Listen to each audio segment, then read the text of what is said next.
We were at the Fisherman's Bethel. The Fisherman's Bethel had a gathering that night that it had never seen before, I think.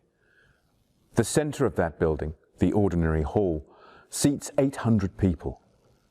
They have got classrooms on one side, with shutters that move so as to make room for a greater gathering. That night, they had to get all the shutters up. That was Thursday night. It was the anniversary of the Fisherman's Bethel. They had prominent men down as speakers. When we gathered there, the building was electric, charged with an atmosphere of spiritual power. People were ready and waiting for blessing. The treasurer of the Bethel that night said, "This is not an atmosphere for figures," and he gave his report in about 3 minutes. Presently, our brother Douglas Brown had the meeting in hand. He took for his subject, "If it be thou, bid me come unto thee on the water." Douglas Brown is a great preacher. And the secret of his success is this, that his personality is dominated by the Spirit of God. Douglas Brown preaches the truth with no uncertain sound.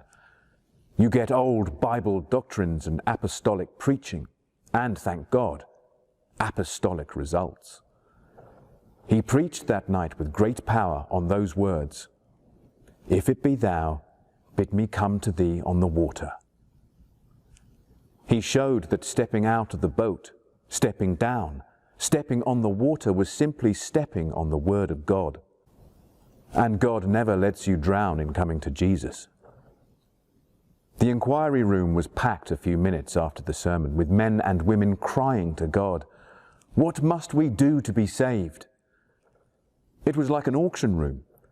There was my brother, the Reverend John Hayes, vicar of Christ Church, standing on one form, dealing with anxious souls, and the Reverend Mr. Edwards of Brixton on another form, and I standing with some others. And we all engaged in the glorious work of pointing men and women to Christ. The place was so packed that when you got in, you could not alter your position.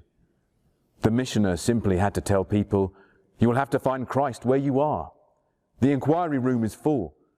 There is no room at this end of the room, so we'll just have to come to Jesus where you are." That night, they were coming to Jesus all over the building.